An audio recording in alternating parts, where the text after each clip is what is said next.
दोस्तों, आज के इस वीडियो में हम आपको हमबिस्तरे के हवाले से 20 तरीकों के बारे में बताने जा रहे हैं। दोस्तों, ये 20 ऐसे सवाल हैं जिनके बारे में अक्सर लोग नहीं जानते और वो जानना चाहते हैं, लेकिन शर्म की वजह से वो किसी से पूछ नहीं पाते। इसलिए दोस्तों, इस वीडियो में उल्टी सीधी कमेंट ना करें, क्योंकि हम इस वीडियो में कुछ हद तक खुलकर बात करेंगे। इसलिए दोस्तों, आप वीडियो को आखिर तक जरूर देखिए। ये वीडियो आपके लिए बहुत ही हेल्पफुल साबित होगी। तो दोस्तों, हम आपको बता दें कि हमारे पास हमबिस्तरे के बारे में बहुत सवाल आते रहते हैं।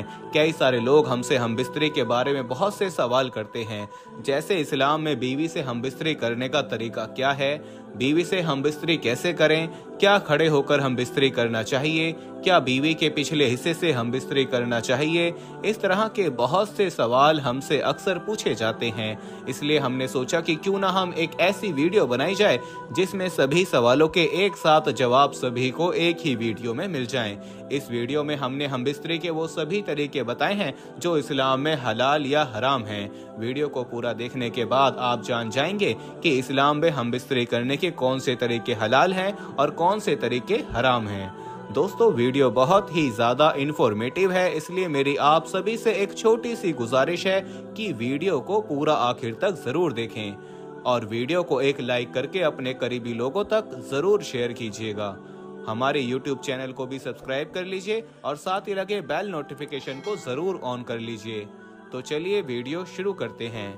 दोस्तों, बीवी से हमबिस्तरी करने के दौरान बहुत से ऐसे काम होते हैं जो इस्लाम में हराम हैं, जिनके बारे में ना जानने की वजह से लोग वो काम करते हैं, और बहुत से ऐसे काम हैं जो मकरूह हैं, इन्हें भी नहीं करना चाहिए। हमबिस्तरी के दौरान जो काम हराम है वो तो बिल्कुल नहीं करने चाहिए, लेकिन जो मकरूह हैं उन्हें भी करने से बचना चाहिए। और हमबिस्तरी में जो काम हलाल हैं, यानी कि वो काम जिसे करने की इजाजत इस्लाम में दी गई है, सिर्फ उन्हें ही करना चाहिए। तो चलिए जानते हैं। पहला सवाल, हैज के दौरान बीवी के पिस्तानों के दरमियान शौहर का अपने उजवाए तनासुर यानी अपना वो रगड़कर मनी खारिज करना कैसा है? तो इसका जवाब यह है कि हैज के दौरान बीवी से हमबिस्तरी नहीं करनी चाहिए। पहली बात तो ये है, और हमबिस्तरी के अलावा किसी दूसरे तरीके से मर्द या औरत अपने जिनसी ख्वाहिशात पूरी नहीं कर सकते।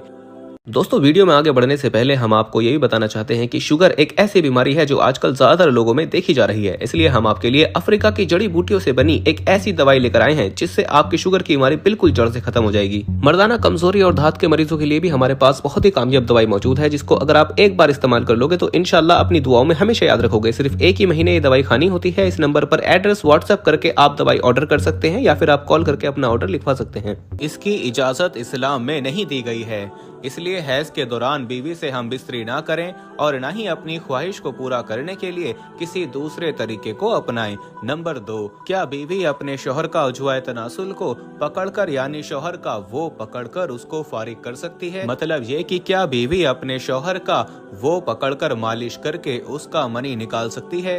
दोस्तों, यहाँ हम इशारों में बात कर रहे हैं, उम्मीद है आप समझ रहे होंगे।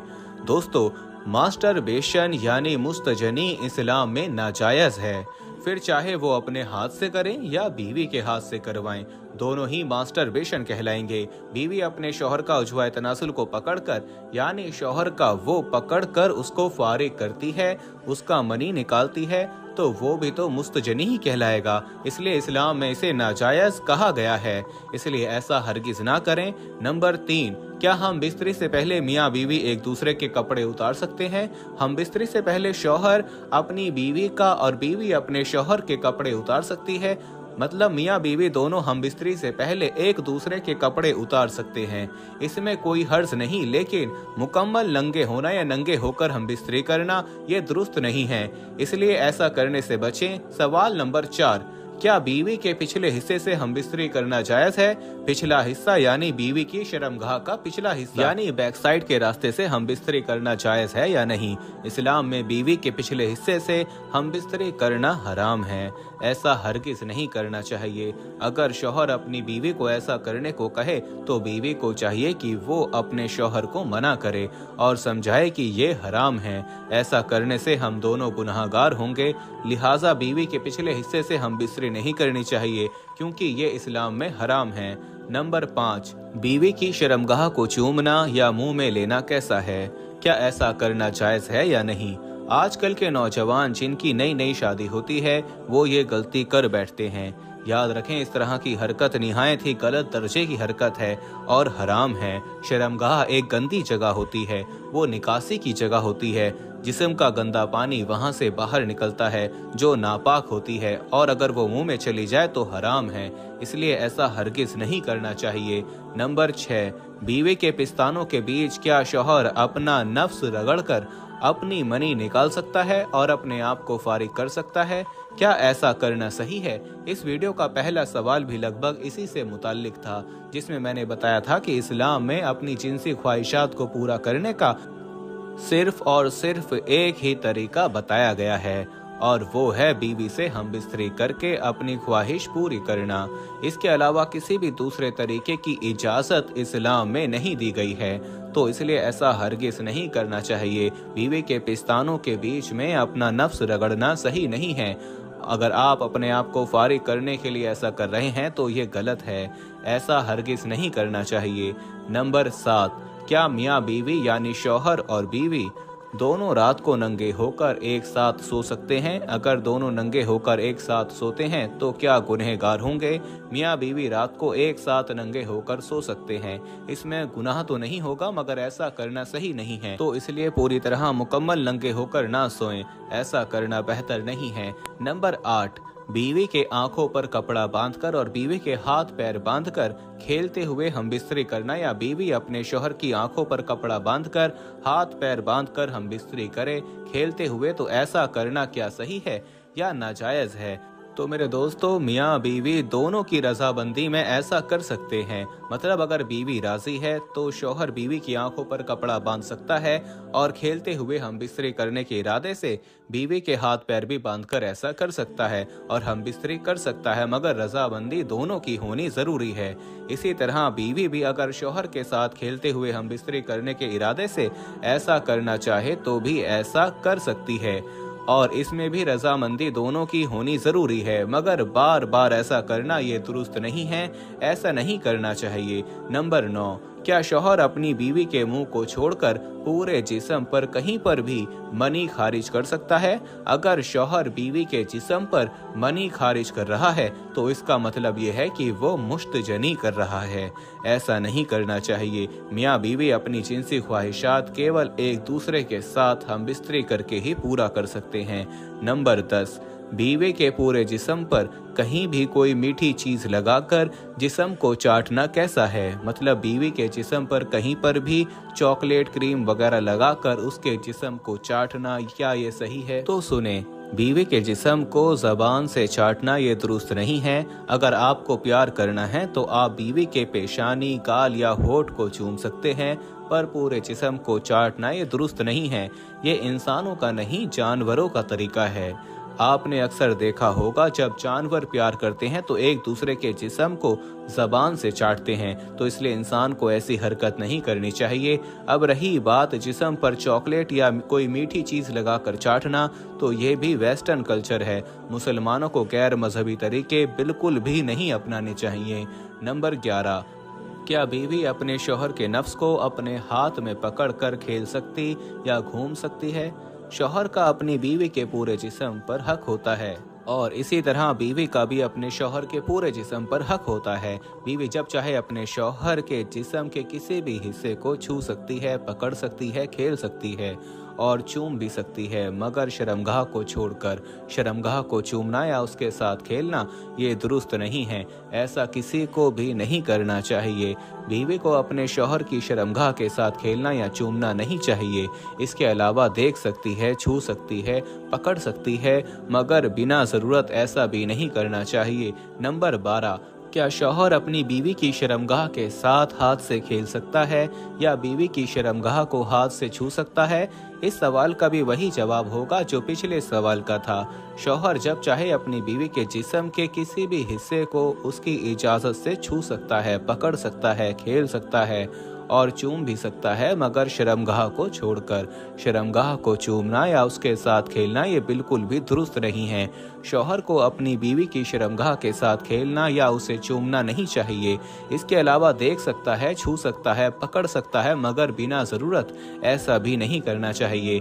नंबर 13, क्या बीवी अपने शौहर के नफ्स को मुंह में लेकर चाट सकती है, या शौहर के नफ्स के किसी भी हिस्से को बीवी अगर मुंह से चाटे तो क्या ये गुनाह होगा? मियाँ बीवी का एक दूसरे की शर्मगाह को मुंह में लेना या चाटना नाजायज और हराम है। शर्मगाह एक निकासी की जगह होती है जहां से जिस्म के अंदर का गंदा पानी और गंदा मल बाहर निकलता है, जो निजस होती है। इसलिए मियाँ बीवी को इस हरकत से बचना चाहिए। नंबर 14, शौहर के कहने पर क्या बीवी रात को शौहर के साथ मुख्तसर कपड़े पहनकर सो सकती है, यानी पूरे जिस्म पर कपड़े ना पहने बल्कि केवल शर्मगाह और पिस्तान को ढकने के लिए छोटे कपड़े पहनकर क्या सो सकती है? बीवी का अपने शौहर के सामने मुख्तसर कपड़े पहनकर आना ये जायज़ है। मतलब बीवी अपने शौहर के सामने छोटे कपड़े पहनकर या केवल अपनी शर्मगाह को ढककर आ सकती है और रात को सो भी सकती है, ये जायज़ है। नंबर 15, क्या मियाँ बीवी दोनों एक साथ गुस्ल कर सकते हैं? जी हाँ, मियाँ बीवी दोनों एक साथ गुस्ल कर सकते हैं, ये जायज़ है। लेकिन इस बात का ध्यान रखें कि दोनों अपनी अपनी शर्मगाह को ढककर ही गुस्ल करें। मतलब बीवी अपनी शर्मगाह को किसी कपड़े से ढके और इसी तरह शौहर भी अपनी शर्मगाह को ढकने के लिए निक्कर या लुंगी पहने और फिर दोनों एक साथ गुस्ल कर सकते हैं। नंबर 16, क्या मियाँ बीवी दोनों एक दूसरे के ज़ेरे नाफ के बाल काट सकते हैं? मियाँ बीवी को एक दूसरे के ज़ेरे नाफ के बाल यानी शर्मगाह के बाल नहीं काटने चाहिए। अपने अपनी शर्मगाह के बाल काटें, मगर एक दूसरे के काटना ये अदब के लिहाज से गलत है।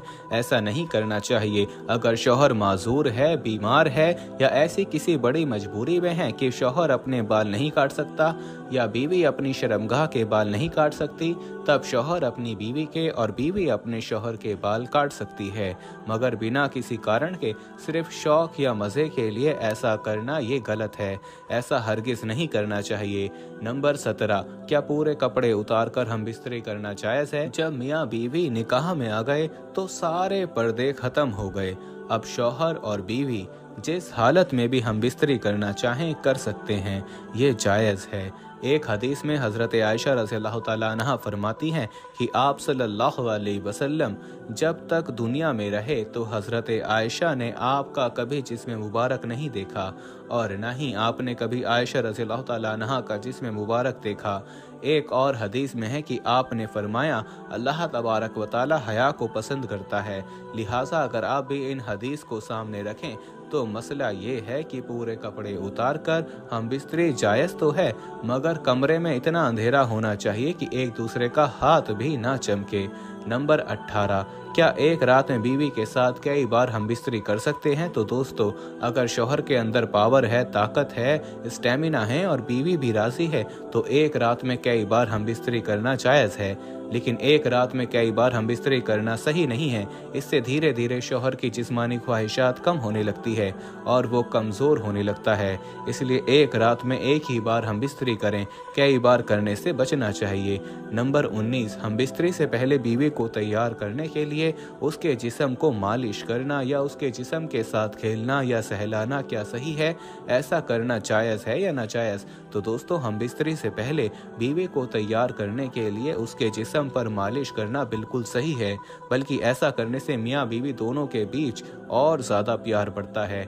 अगर शौहर का हम बिस्तरी करने का मन है और बीवी राजी नहीं है तो ऐसे में शौहर अपनी बीवी को तैयार करने के लिए ऐसा कर सकता है, इसमें कोई हर्ज नहीं है। नंबर 20, क्या खड़े होकर या बैठकर हम बिस्तरी करना जायज़ है? हम बिस्तरी का बेहतरीन तरीका बिस्तर पर लेटकर करने का है, मगर बैठकर या खड़े होकर करने से मना नहीं किया गया है। इसका कहीं पर भी कोई जिक्र नहीं है। एक जगह आता है कि बीवी के पिछले हिस्से को छोड़कर जैसे चाहो हम बिस्तरी कर सकते हो, मगर बेहतर तरीका लेटकर ही होता है। तो मेरे दोस्तों, ये थे 20 हम बिस्तरी से मुताल्लिक सवाल और उनके जवाब। ये सभी बातें हर मुसलमान बहन भाई को पता होने चाहिए। उम्मीद करता हूँ कि अब आप सभी मसलों के बारे में जान गए होंगे। अगर आपके मन में अभी भी कोई सवाल है तो आप कमेंट के ज़रिए पूछ सकते हैं। इस वीडियो को दूसरों के साथ ज़रूर शेयर कीजिए ताकि और भी लोगों को इन मसलों पर इल्म हो। बहुत से लोगों को इस्लाम में क्या चीज़ हराम है और क्या चीज़ हलाल है इसका इल्म नहीं है, जिसके कारण बहुत से लोग गुनाह के शिकार होते जा रहे हैं। इसलिए जितना हो सके वीडियो को शेयर कीजिए और अगर वीडियो पसंद आई हो तो वीडियो को लाइक भी कर दीजिए और चैनल को सब्सक्राइब करके बेल आइकन भी ज़रूर दबा दीजिए। तो मेरे दोस्तों, फिलहाल की इस वीडियो में इतना ही। मिलते हैं अगली वीडियो में। अस्सलामु अलैकुम, अल्लाह हाफिज़।